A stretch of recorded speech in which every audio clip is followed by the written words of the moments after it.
I'm Liz Faublas, and this is Currents. We begin tonight with news that this year's flu season is especially severe. Hospitals in Chicago are turning away patients. New York City and 29 states are reporting extremely high levels of illness. 18 children have died.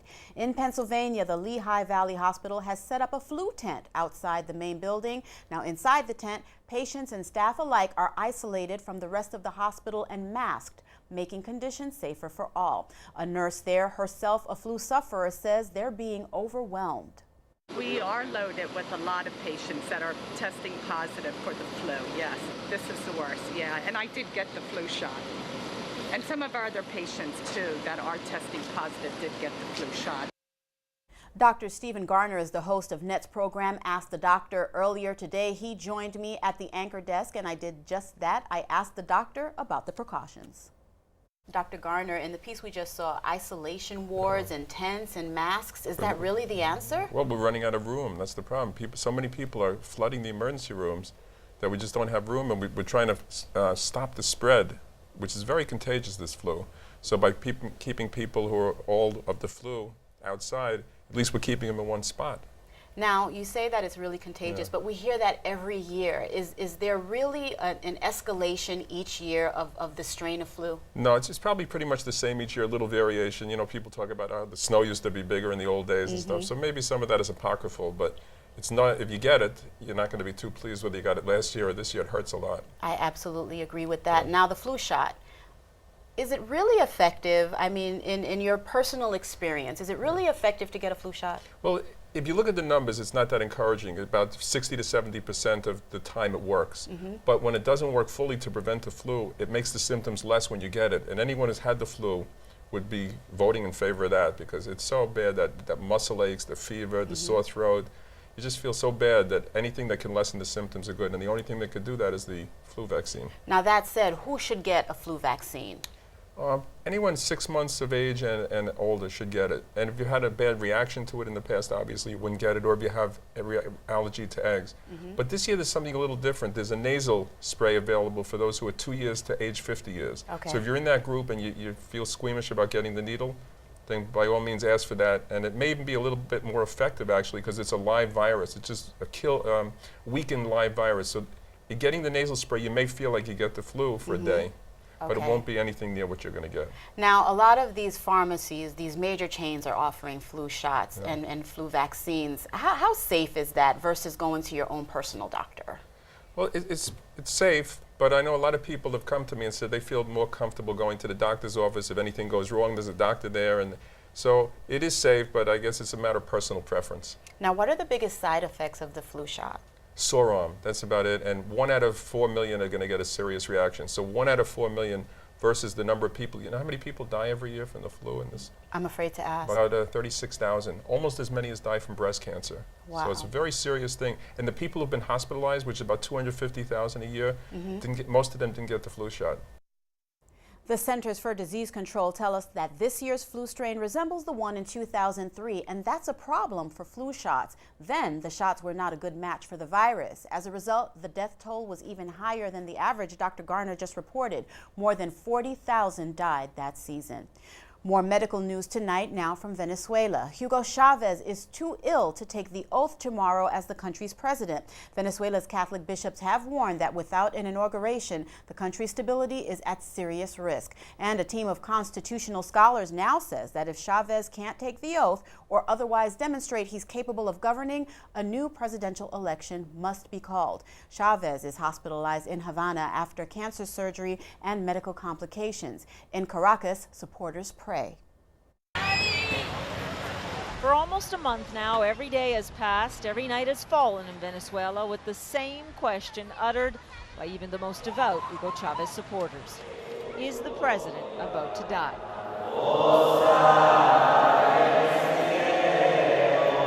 Here, they believe only God can answer that question, and so every day they have prayed, offered their intentions for the life and soul of President Chavez, a man who for some here is like a savior.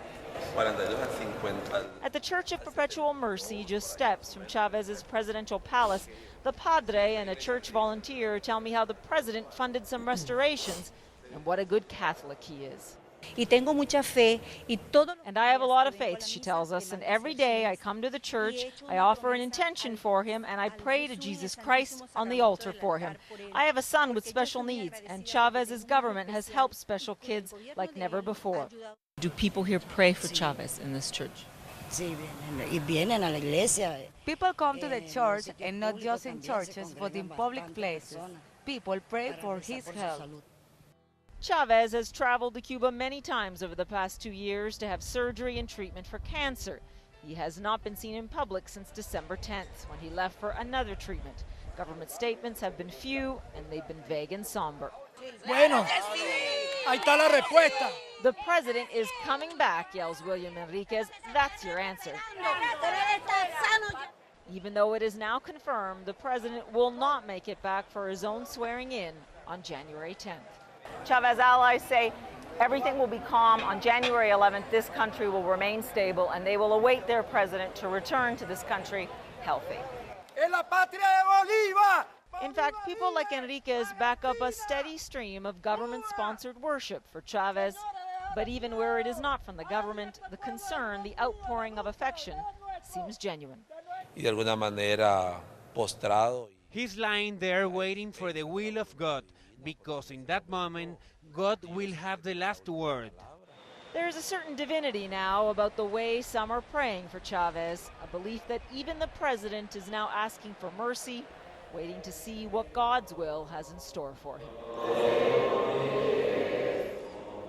Illness is a time of trial, says Pope Benedict, and those who are suffering have been called by Christ. The Holy Father is asking the rest of us to follow the examples of the saints and care for the sick. The Pope's message is timed to the feast of Our Lady of Lourdes. Here we see the ill and their caregivers at the Lourdes Shrine. The feast day is on February 11th. The Church will also recognize World Day of the Sick on that day. The Pope's theme, everyone should be a good Samaritan, whether at home, in the hospital, or at the Grotto of Lourdes.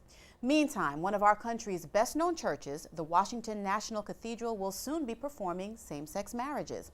The Episcopalian Church has been the scene of presidential funerals and inaugural prayer services. Now that the District of Columbia has legalized homosexual weddings in Washington, the bishop in charge of the cathedral wants to offer the ceremony there.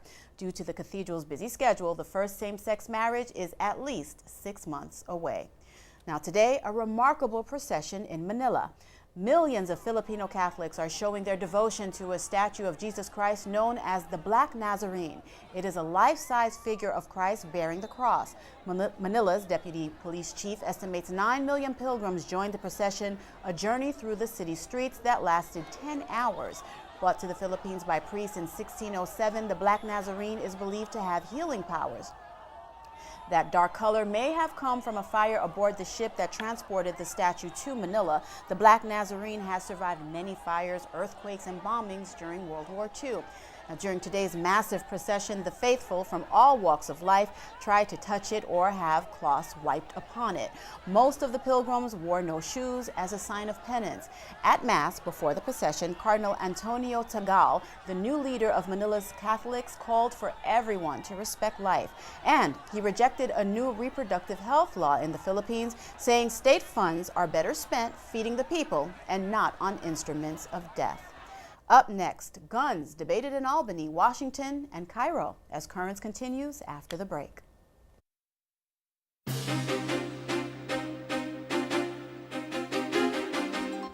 Welcome back. As the sale of guns soar around the country, debate about the weapons continues around the world. From Albany, Governor Andrew Cuomo is calling for new restrictions on assault weapons, limits on ammunition, and more penalties for gun crimes. In Washington, Vice President Joe Biden is getting ready to meet tomorrow with the leaders of the National Rifle Association as he readies a report to the president on new gun controls. Today, Biden hinted the president could act without congressional approval by executive order. And in Egypt, gun controls are so tough, hardly any applications for legal permits are ever approved, and the price of a single bullet is $5. Yet, as we hear now, the streets of Cairo are awash in guns. Gunfire outside the presidential palace in Cairo last December.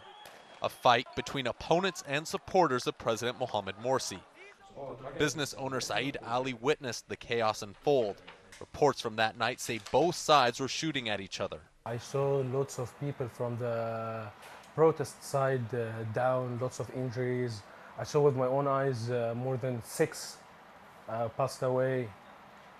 Since the revolution 2 years ago, Ali is increasingly concerned about the security situation.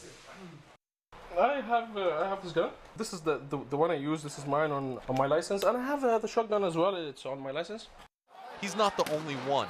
Egypt is awash in guns, and Egyptian security officials say serious gun crime is on the rise. People are they want to buy guns due to the political instability that the country is having right now. Brothers Khalid and Ahmed El Baroudi are among the few licensed gun dealers in Egypt. They deal in pistols and shotguns, and they're not cheap. These firearms range from $5,000 to $30,000. A single bullet is about $5. It's hard to own a gun legally in Egypt. You need a clean criminal record, extensive background checks, and a valid reason. And even then, you might be denied a permit. Out of 10,000 applicants last month, roughly 1,000 were approved. The bad thing here is that some people who are unable to get a license can seek the black market, for example, just for protection. Criminals are also taking advantage of cheaper illegal guns. In addition, Egypt's revolution created a security vacuum, with some policemen still reluctant to go back to work. The conflict in Libya flooded Egypt with weapons ranging from Kalashnikovs to RPGs. Homemade guns are also on the rise. For those who want to obey the law and can't get a license, there are alternatives. This is the most popular gun in Egypt, and while it looks real and sounds real, it's not. It's a sound gun. And because you don't need a permit to own one of these things, they're flying off the shelves. For those who can own a gun, like Ali, he hopes the day never comes when he has to draw it. If you're gonna shoot with this gun, you know, a bullet in somebody, and that's it. He's dead. I'd rather use this at the first. If I'm in need for this, I'm gonna use this. Egyptian officials continue to work to secure the country and curb illegal firearms. But some Egyptians believe the only real security is the one on your hip. Meantime, security in Syria doesn't exist. The civil war has turned much of the country into a lawless land. And tonight, the United Nations is saying it is unable to feed 1 million hungry people living in combat zones. Meanwhile, violence has erupted at a large Syrian refugee camp after a winter storm knocked down tents and left many shivering in a cold rain. The plight of the refugees may be best learned through the words of the young. Children who know no politics, just want to play on slides and swings, but now know a sorrow that is way beyond their years.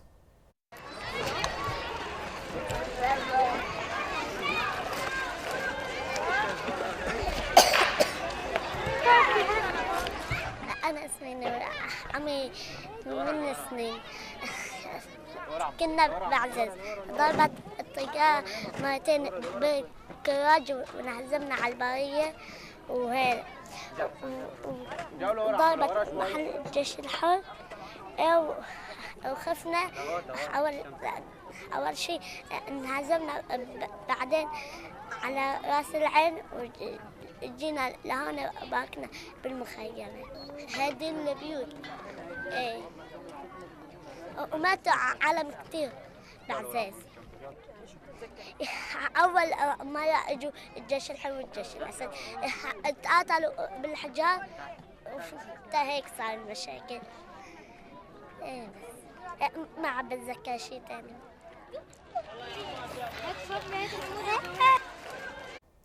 In the war, the al-Qaeda-led Syrian rebels today staged a prisoner swap with the government of Iran, a government that the New York Times reports is behind a massive cyber war attack on the U.S. banking system. The newspaper quotes American officials as saying our country's largest banks have been under attack by the Iranians since September, retaliation for the economic sanctions against Iran.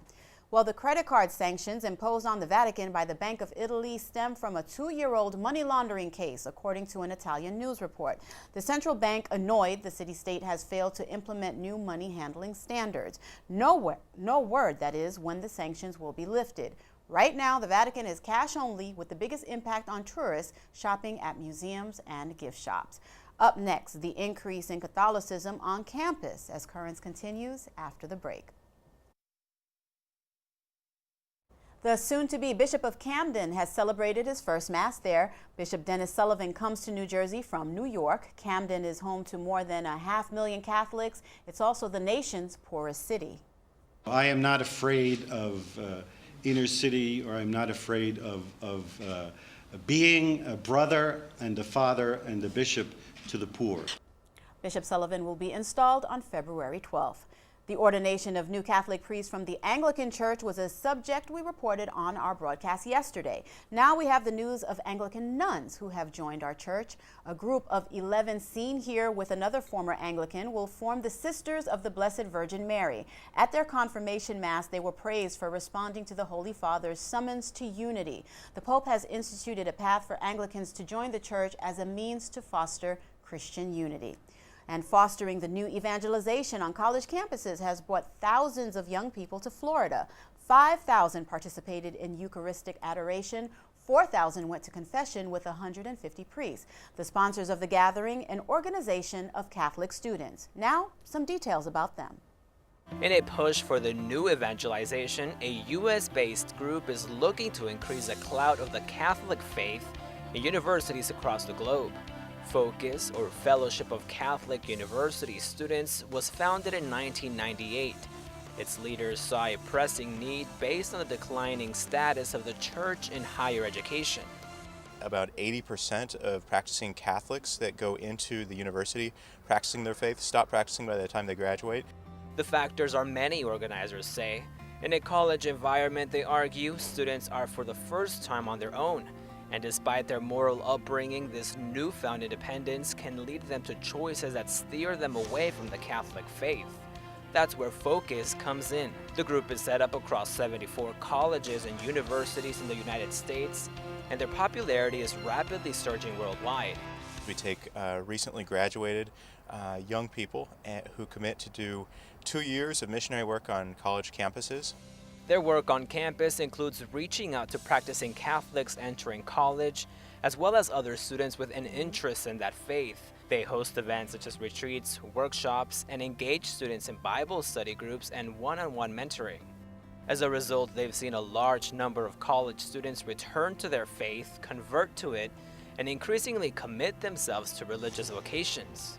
I think there's a hunger for truth out there. We've seen generations that have seen truth rejected across the board, and the results of that, there's hunger, and there's depression, and there's just a longing that's in every human heart. Their message is gaining traction abroad as well. The group provides Catholic students the chance to take part in missions around the globe in a large number of countries. These missions fall in line with the Church's call to make disciples of all nations and gives the college students an active role in the new evangelization.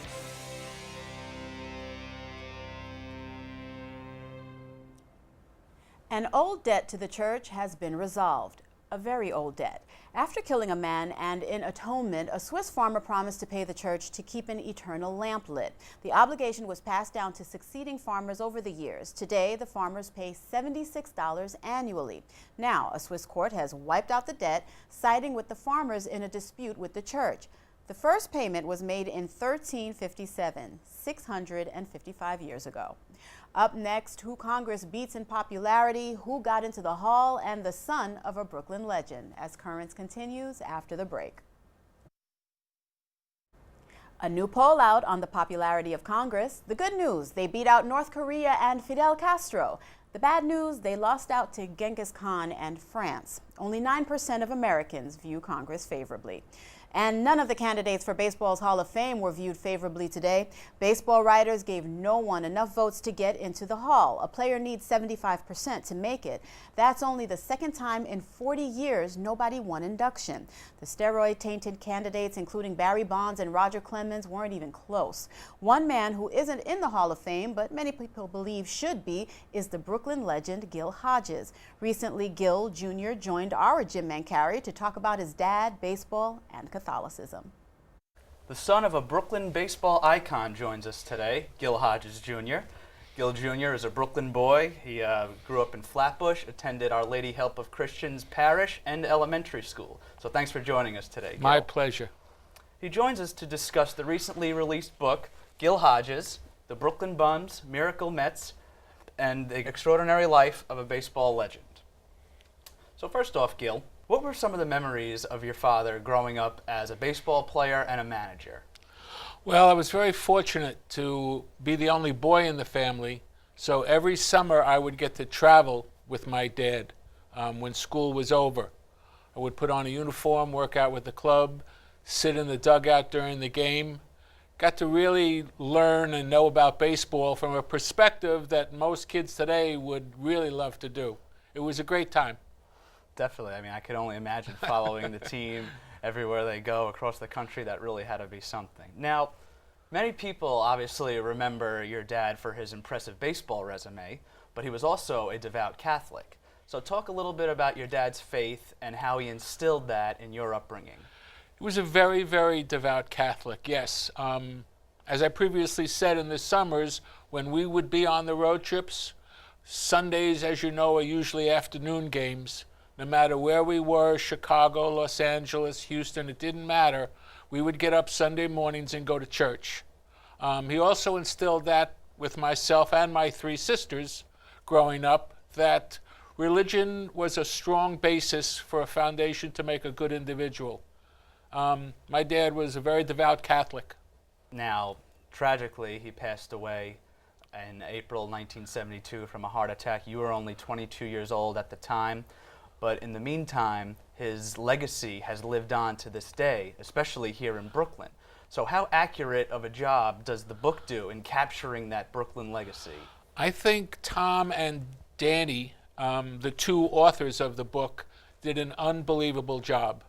The research that they did, I spent a couple years working with them, trying to give them some insights on who to talk to and where to go. There were a couple things in the book about my father that I didn't know, which only, I mean, that really makes you realize how much work they did. It's probably the best book ever written about my dad. Well, certainly strong words there. And absolutely. I'm getting through it myself, and it's really a great read. So your father starred during the golden era of baseball in the 1950s.